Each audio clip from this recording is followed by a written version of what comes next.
What is going on, everyone? My name's Boit, and I'm back with some more Age of Mythology retold and remastered. No, that doesn't work here. Someone gave me that one. I don't like that.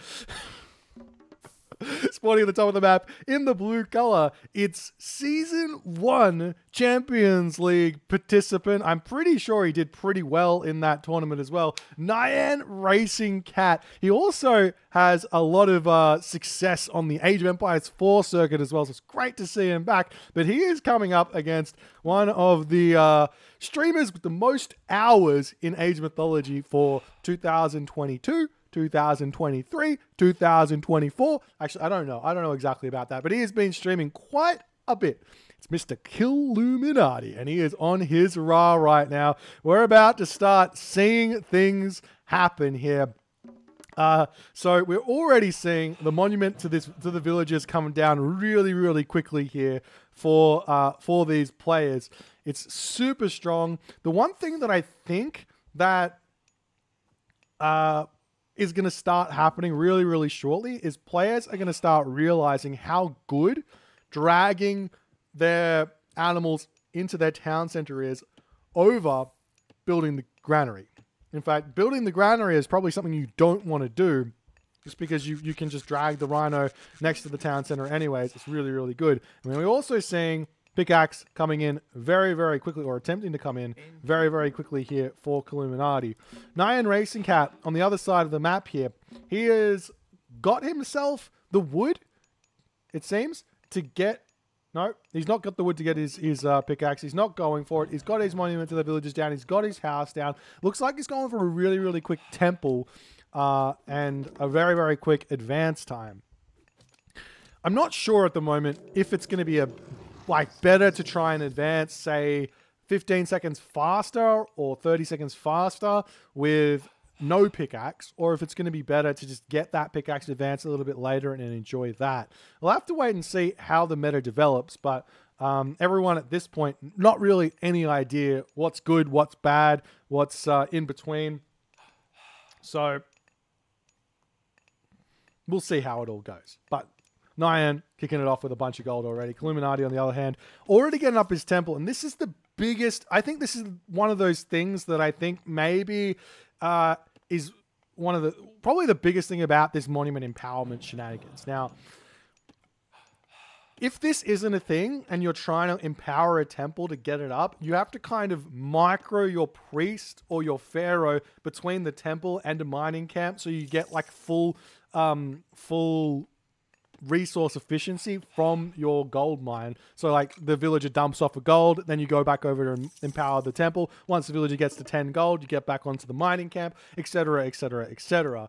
But with the monument to the villagers, everything is just empowered. So everything just builds really quickly without any need to do any sort of cheeky micro on the pharaoh. So you're all good to go now. So Ra's got all that advantage coming his way. And not only that, he's also got both the food source and the mining source gathering or empowered at the start of the game, which effectively means he has Greek villager gather rates at the very start of the game on everything. So Ra isn't behind Greek in economy in the slightest here. Compare that over to, say, the Egyptian of an Isis or a Set player.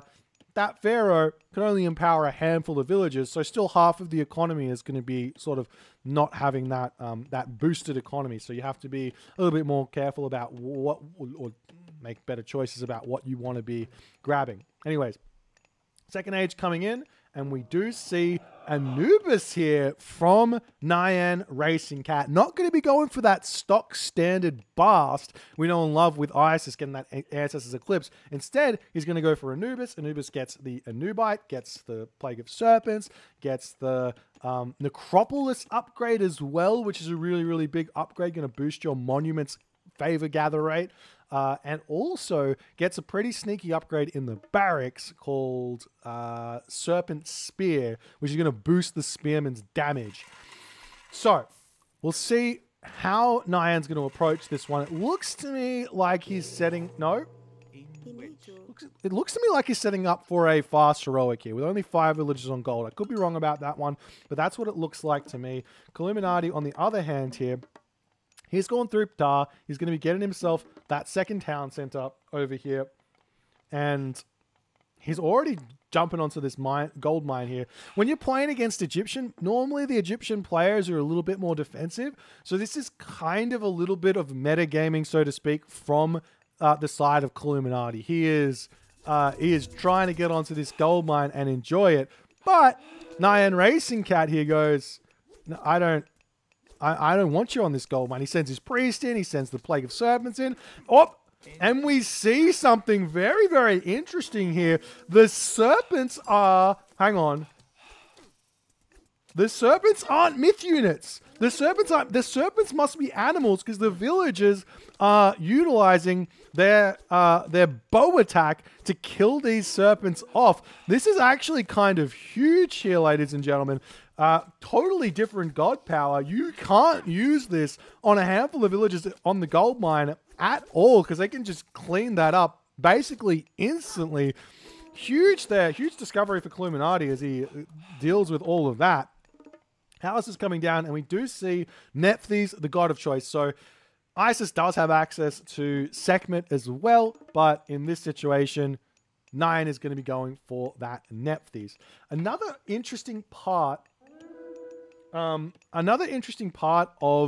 the kind of Isis new changes is that Isis gets 0.3, I think it's 0.3% HP on her units when she gets an upgrade on it. So every upgrade is getting a little bit of extra HP for all her units. So not only are they cheaper, but they're also getting her a little bit of extra stats. So basically, Copper Shields is also Copper Shields plus a HP or 2. So once you get to the very late game, I think I've got a prediction here that Isis might be a late game killer in Retold with all of those bonuses kind of stacking together onto a unit. So you definitely don't want to forget to get any upgrade associated with the units you're getting when you're playing, when you're going to be playing the Isis goddess.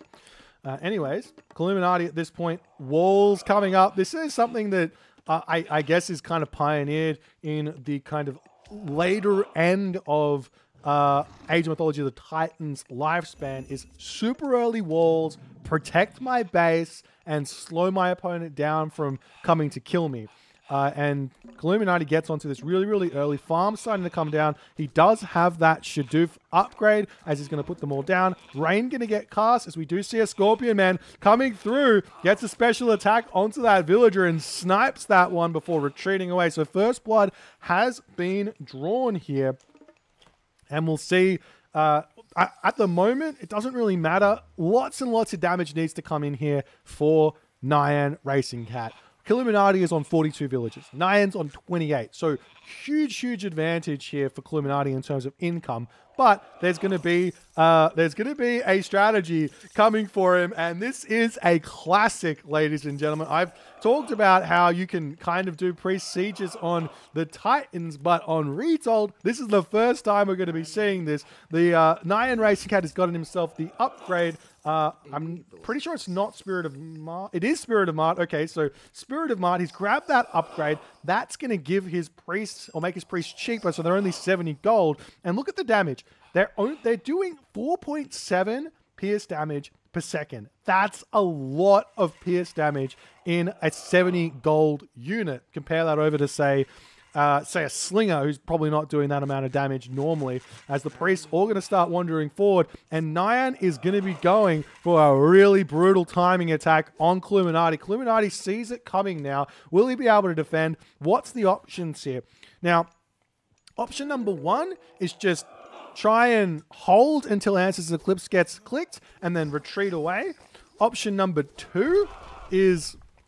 I don't know. Resign, I guess. I think basically when Answers Eclipse gets clicked, you've got to retreat away. You've got to be getting up a really big army of cavalry or elephants to engage these priests. If the priests get a mass and you don't have enough population of units to kill it off, they can just take you out before your units really do anything. So you do have to be very, very careful here as the priests fending off for the time being here. We do see that the heroic age is coming through. It is Sobek, so no segment here, no, what do you call it? No Citadel for Kiluminati at this point, as Nyan is just motoring across the map with a ton of priests, a ton of siege towers. He's got very few resources in the bank. He's got the ability to drop a Migdol stronghold now as well, if he so chooses, or a town center to kind of start expanding here. But one thing that Kiluminati has done really well here is he's been mining this gold mine in front of his base, which means he's got still a little bit of gold left in his home base. But Kiluminati's villagers here, they have been spotted. Look at that splash damage from the Scorpion, man. Just doing so much damage with that special on the villagers. Ancestors getting dropped down onto this location now. Kiluminati does have Shifting Sands. I think he should Shifting Sands these villagers away. I think, can he do that? Someone said in chat you can't. No, you can transport allied units away, so you can transport your villagers. That's what it says in the text. I'm going to hold it to that until I see any different, as the siege towers coming through here will be taking out this town. So we do see a handful of spearmen going to come over here in an attempt to defend, but there's still 30 seconds left of ancestors here to clean those spearmen up. And not only that, there's also all of these priests here. They're going to be able to defend this, as the town center does look like it's going to be getting taken down. We've got some mercenary cavalry getting created here as well, as the siege towers rolling through.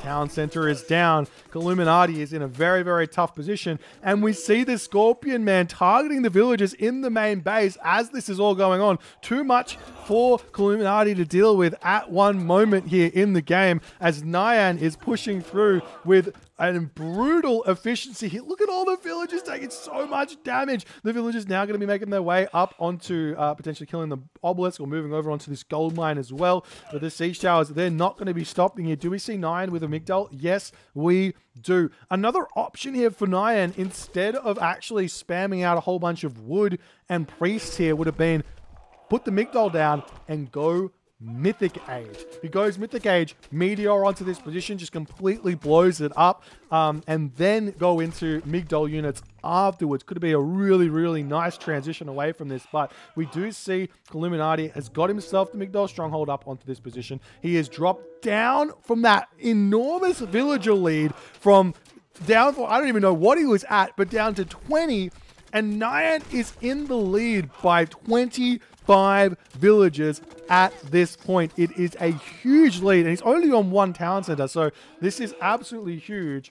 Is he? Yeah, he's still only on one town center. He's still pumping priests out, and Kiluminati is in a very, very bad position here, as the priests continuing to take out those spearmen. I'm not sure what else Kiluminati can really do here at this moment. He's starting to get himself some camel riders. Camel riders are your best bet against priest siege. If you can get yourself out even like probably like 2/3 camels versus the priest, you're probably going to win that fight very, very hard. But you do have to be a little bit careful with it, with your engagements. But Kiluminati with only the one Migdol stronghold. Look at all of these units queued up. The Chariot Archer takes a long time to train. The Camel Raider takes a long time to train. You need more than one Migdol to actually support production of basically all the spend of your income. You need a lot more units than that.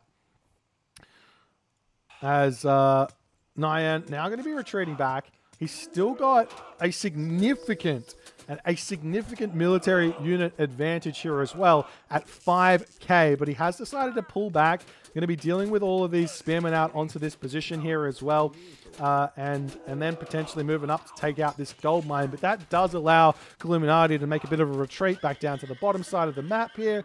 We'll see if that's going to be something he wants to try and do, but he's definitely struggling for villagers here at the moment. But, oh man, even just getting those Chariot Archers out and just targeting down enemy Chariot Archers. No attempt at micro here from Kiluminati, as he is under so much pressure trying to deal with all those villagers. And the Scorpion Man just coming in yet again. It's so strong. Look at that damage there. Those villagers take so much damage. You've got to be so careful with them. I wonder if you garrison them into the Migdol if they stop taking damage. That'll be an interesting thing to check in the editor once we get access. But in that moment, Kiluminati does tap out. Nyan shows why he's one of the foremost strategists in early RTS games. I mean, this strat we've known for so long, but Nyan just comes in and he's just like, I know what to do here. Pre-siege, and Kiluminati gets under a lot of pressure. If we take a look at the post-game, let's see if this is something that's possibly going to be able to be defended. When did the attack hit? When did anything actually happen here? So Nyan hits the heroic cage at 7 minutes and 16 seconds. I'm going to go out on a limb and say a crisp heroic age here from Kiluminati, from the Ra side of things. He's probably looking at 7:30 to 8 minutes. So off of 2 town centers. So in order to defend this one, you basically need to get a ton of units out. What I would say is your best bet is use shifting sands to save your villagers from the attack over to a different gold mine and just keep pumping units out until you catch up. Because I mean, largest army size, you can see that Kiluminati just didn't have the right unit composition here to win, and that was all it was. Anyways, if you guys enjoyed this game, please consider hitting the follow on the Twitch. If you're on the YouTube, hit that subscribe button, and I'll see you guys in the next game.